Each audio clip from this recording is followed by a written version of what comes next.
guys, I am in La Casas.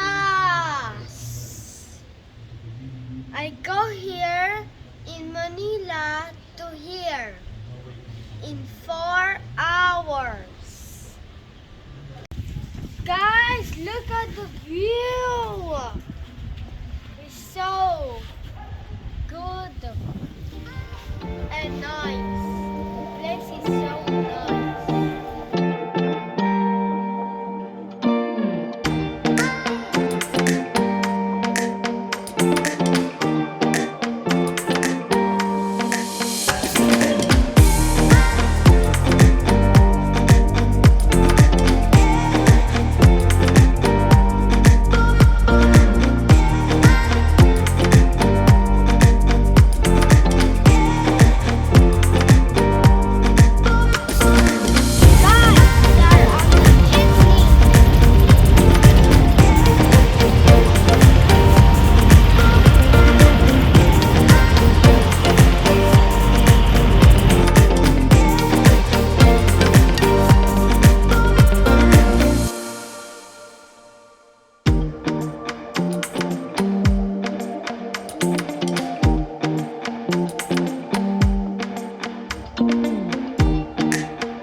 the year 2000. He opened it to the public year 2010. 10 years in the making, and as of now, 12 years in operation. So before po they transfer a house here, the first thing po that they need to do, they're gonna put markings of every part po of the house, and then they're going to take photos for documentation. Before carefully dismantling the house, piece by piece, plank by plank, and column by column. Then those dismantled pieces will be transferred here at Las Casas to rebuild it again based on its original structures and designs. And as of now, we already have here 63 houses. 41 of them are original, and the remaining 22 are a combination of replica and archival houses. Now, if you have noticed, all of the houses that you can see here, they're actually named based on the provinces and the places in which they came from. Just like the first house po that we're going to visit for today. This is the Casa Binyan from Binyan, Laguna. Casa Binyan has the activity center as of now, and the second part of this house is the Italian restaurant, Falabella Chudora. So, the great-great-grandfather of our national hero, Jose Rizal. And then he later also passed this house to his son, Cipriano Alonso. Well, the third generation to own the house before was Don Lorenzo Alberto Alonso. Don Lorenzo Alberto Alonso had two wives before. So the name of his first wife was Paula Florentino, who gave birth to their son named Jose Alberto Alonso. And Jose Alberto Alonso became the representative of the Philippines before in Spain, what we call as today's the ambassador. And for the second wife of Don Lorenzo, her name naman po was Brigida de Quintos. And one of their daughters before was Chudora Alonso, the mother po of our national hero, Jose Rizal. So Chudora Alonso, she came from the second family po of Don Lorenzo. That's why the fourth generation to own the house po before was Jose Alberto Alonso, the first son. So, Jose Alberto Alonso later on got married po to his wife named Chudora Formoso. So don't be confused. Chudora Formoso was the wife of Jose. Chudora Alonso was his half-sister. Alright po? So while Jose Alberto Alonso was away po before because of his duty as the ambassador, his wife, Chudora Formoso, developed an illicit affair with the captain of the civil guard. Now, when Jose Alberto Alonso imprisoned his wife in one of the room po in this house that we will later on going to visit po, alright? So during that time, the Chudora Formosa was locked up in one of the rooms in their house. Chudora Alonso, the sister of Jose, was the one bringing food for her every day. Until one day, Chudora Formosa got an opportunity to write a letter. And it said in her letter that she was being locked up in one of the rooms po in their house by her husband Jose everything. And then she threw that letter to outside of the window. One of the civil guard got her letter and gave it directly to their captain. Now when the authority discovered about what is happening to Chudora Formoso, Jose Alberto Alonso and Chudora Alonso was caught. Because of the letter that Chudora Formoso wrote, the half-siblings was in prison. Right? And then during that time, the Chudora Alonso and Jose Alberto Alonso was still in prison. There was an occasion po happening in Binyan, Laguna before. And in that occasion, there was a little girl who dances gracefully, which caught the attention of the Spanish governor. Now, the Spanish governor was really entertained po about this little girl. That's why he asked the little girl about what she wants, saying that he will actually give it to her. Unknowingly po, this little girl was one of the daughter of Chudora Alonso named Soledad. The imprisonment of siblings po was then set free. Right? So nakalaya naman po sila after 2 years.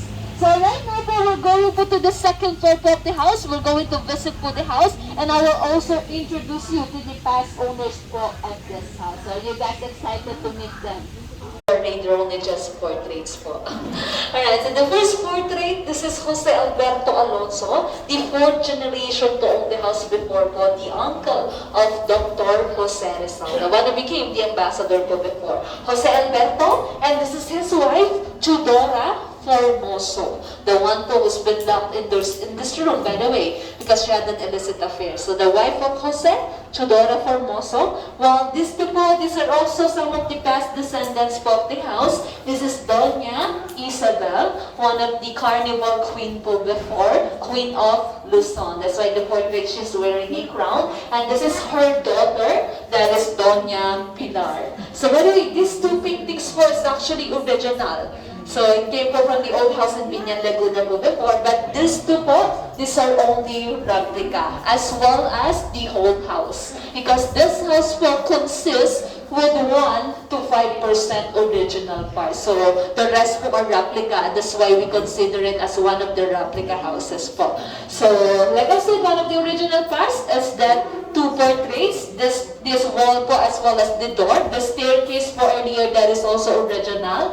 And then the ceiling near the stairs po is also original. This one from our area po, this is only the replica of the ceiling. Alright? So by the way, the bed po inside this room is also original. Machine.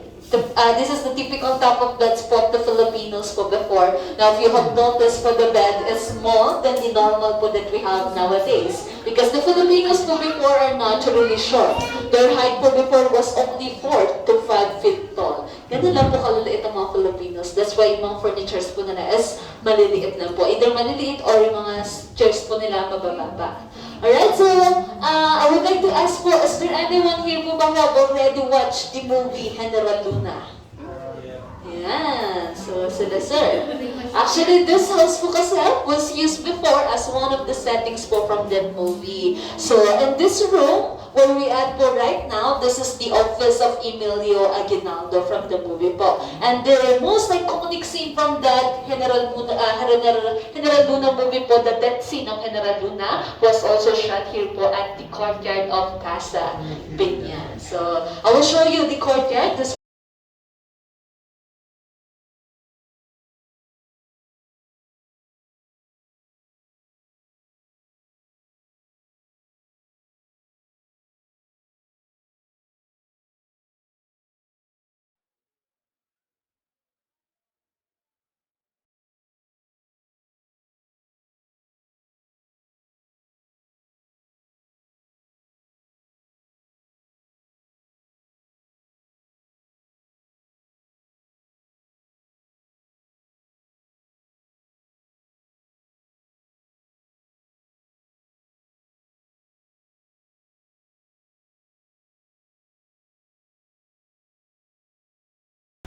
Alright.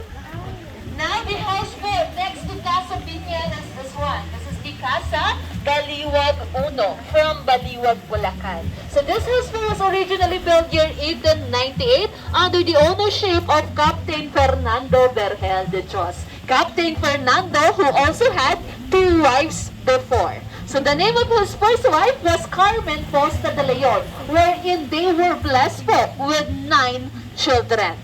But unfortunately, Carmen got sick. She later on died. After a year of her death, Capitan Fernando opted to remarry to his second wife named Angela Nunez, wherein they were blessed naman po with an additional of 12 more children. Alright. So 12 plus 9, Capitan Fernando had a total of 21 children from his past 2 wives. Alright? So by the way, this house, we don't usually visit this during the tour because the house as of now is one of the private house owned by the family of Mr. Jerry Acuzar. So it is a private house for right now. But the next house that we're going to visit po is the first fine arts school of UP before. So let's proceed this way. So it's for free naman po. Okay, so in front of you, this is the Castle Quiapo from Quiapo, Manila po. This is our next house that we're going to visit. So originally, the house was built for year 1867 and under the ownership of Don Rafael Enriquez. The house po was designed by Felix Rojas y Arroyo, the first Filipino who practiced architecture in the Philippines. And they said po that this house was the biggest and the most elegant house that was built po in the country before. Year 1908 to 1926, it served as the first building for University of the Philippines, School of Fine Arts, wherein some of our national artists was actually a product po of this school, like Carlos Bottom Francisco, Guillermo Tolentino, and Fernando Amorsolo. But by the time that the final school of UP got transferred to Padre Pablo Street, Manila, this house was used before as different establishments. Like at the second floor of the building, they have from before bowling alley and girls and boys dormitory. And as of now, the house po is served as an art space for Belas Artes Projects. Belas Artes Projects is a non-profitable art association founded by Miss Jam Acuzar, one of the daughter of Mr. Jerry Acuzar. So we're gonna visit po the house. At the second floor, I will show you some of the original parts of the Casa Quiapo. Unlike the Casa Binyan po that is replica, this house is considered as one of the original houses po that we have here with the percentage po of 40 to 60% original parts. So at the second floor po, I will also show you the old version of their CCTV po before, in the year 1800s. It's HD quality, colored, and it is also live. Alright, so later on you will see the CCTV po before. So let's proceed po inside. Because these are some of them po original. Then we also have here some of the original columns, pillars of the house. This is original po, the unpainted pillar.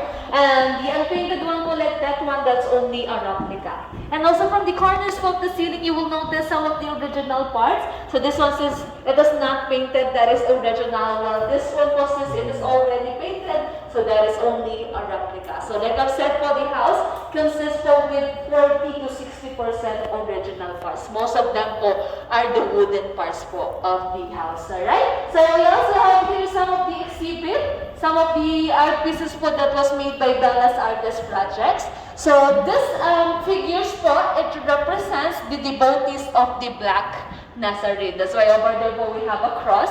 And then since this house po was originally located in Quiapo, Manila before. Alright? So let's proceed po to the next group. So this is where I will show you the CCTV. Now for our CCTV po, it's actually located po here. So may floors po niya. So this one po, this small square piece of wood, if I remove that, there's a hole. So that's their CCTV, their peephole po before. Like I've said, it's HD, it's colored, and it's live. The door po will be open. But once their guests, if they're not welcome to enter, from this hole, they're gonna pour water. They can also pour here urine. Alright, so the old version of the CCTV, also known po as CC Silip. Yes, ang tawag po namin dito CC Silip. So madalas daw po mangyari na ihi po ang nabubuhos sa mga... Share with you the things po that you can see across the bridge, alright? So for the big building po across the bridge, so that is the Hotel de Oriente.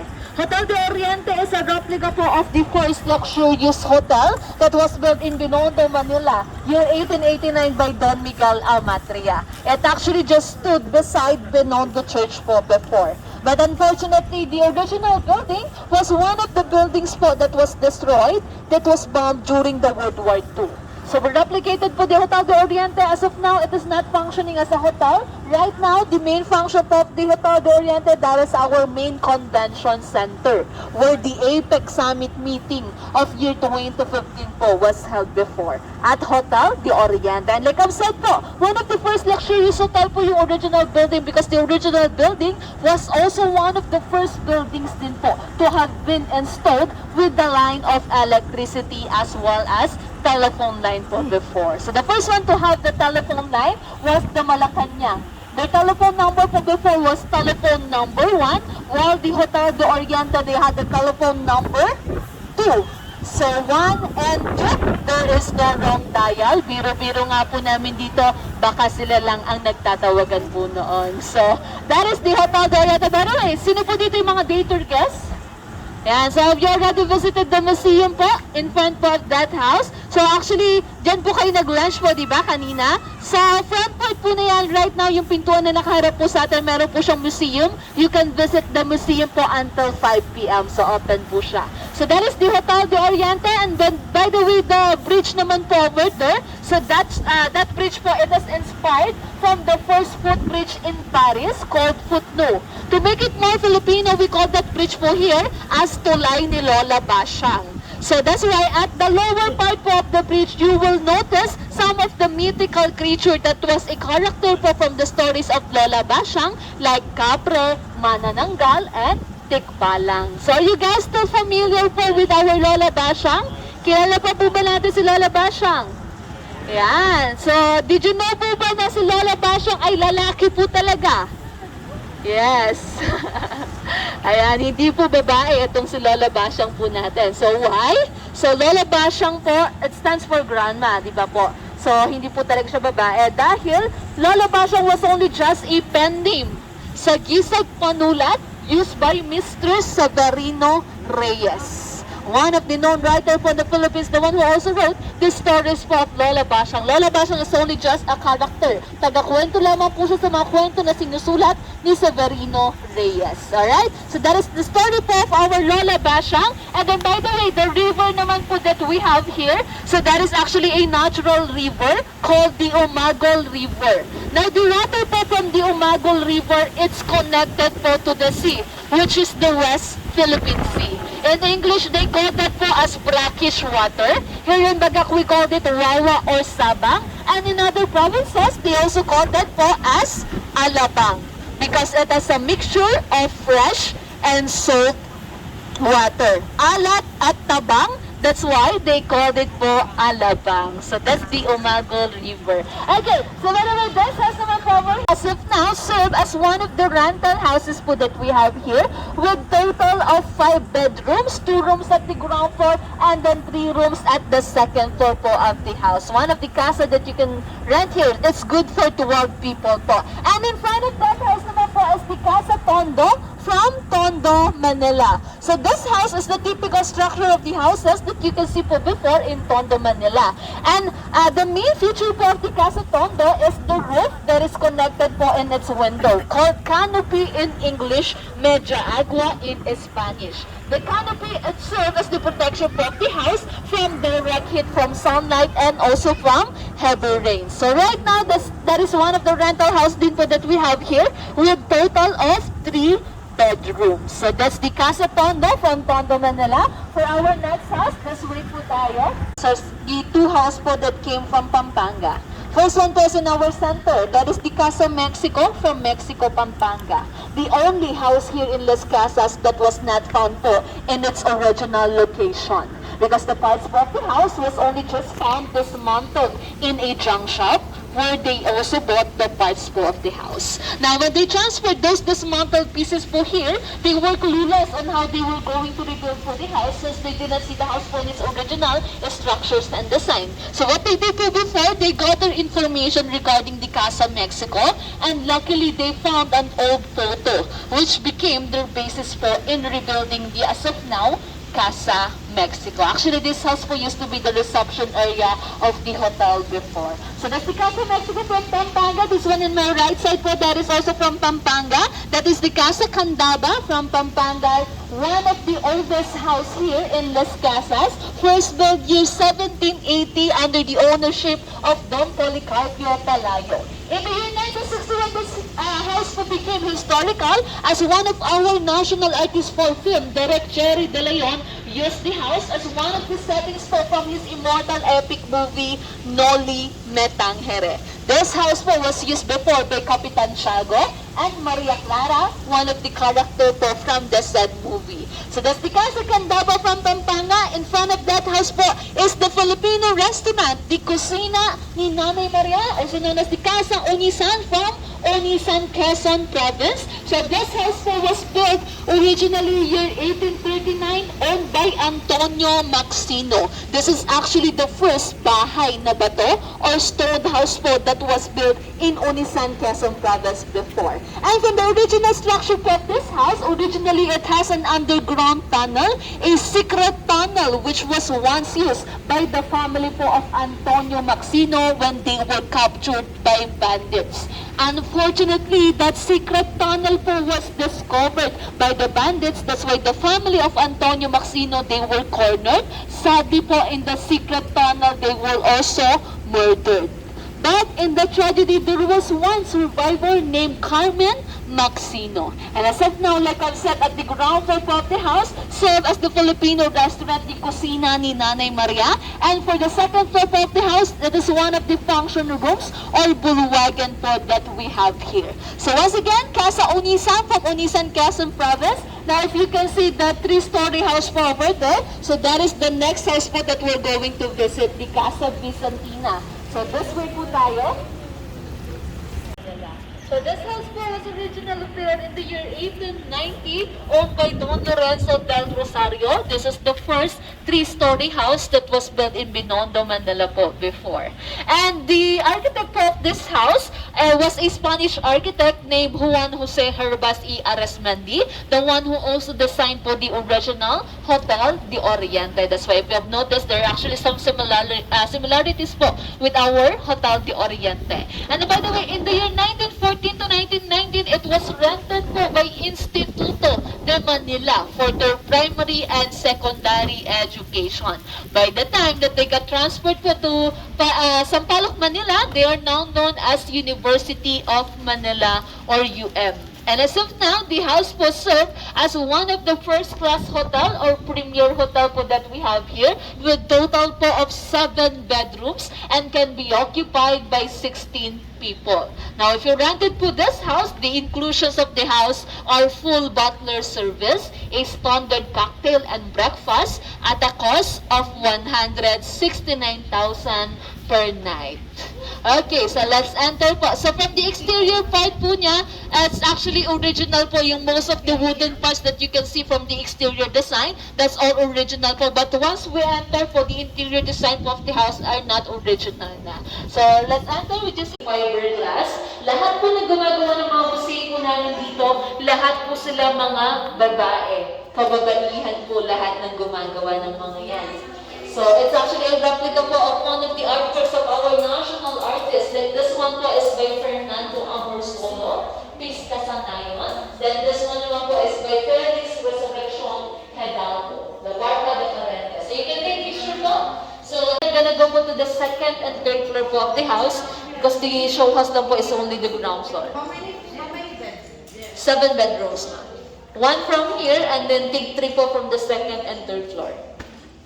So the master's bedroom was located at the 3rd floor of the building po. The ownership of Don Hilarion Santiago Esquipel. They call this house po as a White House, not because it is colored white, but because the first mayor po of Jaén Nueva Ecija lived in that house. Now, if you, as you can see po, on the roof of the house, on its corners, there are some crown-like architectural designs. So those crown-like architectural designs po are called acroterion or crown calados, a status symbol which symbolizes po that the family who live in that house came from wealthy and rich family. So that's the Casa Jaén Uno from Jaén Nueva Ecija. Alright? So for our last house, this way po tayo to Casa Luna from Luna, La Union.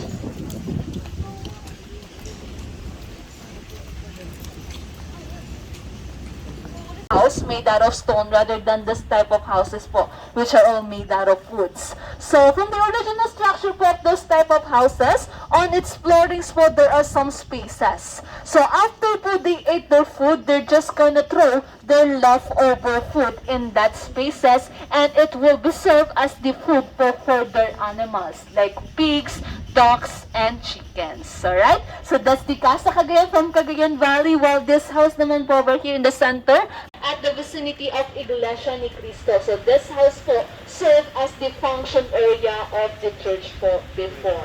So right now, bedrooms. So that's the Casa Baliwag Dos. And for the last house po that we're going to visit, this is the Casa Luna from Luna, La Union. Casa Luna was originally built way back 1850 under the ownership of Don Primitivo Novicio, the uncle po of famous Luna brothers, General Antonio Luna and Juan Luna, one of the Philippine Master of Arts. Luna, La Union was actually named as Namakpakan, La Union po. In the year 1906, they changed it to Luna, La Union to serve as recognition to the Luna brothers. And also in the year 1942, this house became the garrison or the headquarters of United States Armed Forces in Northern Luzon. This is actually where they plan on how they were gonna capture General Tomoyuki Yamashita, the leader of the Japanese soldiers before. Alright? So by the way, do you guys still remember the two types of servants po that we had before? Dalawang uri po ng alipin. Yes, that's the one po. The aliping sagigilid and the aliping namamahay. Alright, so those are the two types of servants that we have po before. So, natanong ko po siya because as we enter po the house, we will see a narrow pathway at the side of the house called the Volada. So, the Volada, it serves as the passageway po for the aliping sagigilid. They can only enter the house using that hallway po, using the Volada. They are not allowed to enter po the main house. The only maids that are allowed po to enter the main house are the aliping namamahay. So, that's the type of discrimination po for them before. Alright? So, by the way, this has for right now served as one of the Antique Museum for the antique collections po of Mr. Jerry Acuzar. So, to serve as protection po with the antique collections that are displayed po inside, we can also enter po the house using that narrow pathway po, the Volata. But it doesn't mean we're aliping sa gigilid. So, we're just gonna follow po the rules, alright? So, by the way, did you also know that there are actually two types of balcony po? So, the balcony that is located at the front part po of your house is called veranda. So, once it is located po at the front, it's called veranda. But once it is located po at the back part, like this one, this is called po as azotea. So, azotea po at the back, veranda at the front po of the house. Alright? So, let's enter.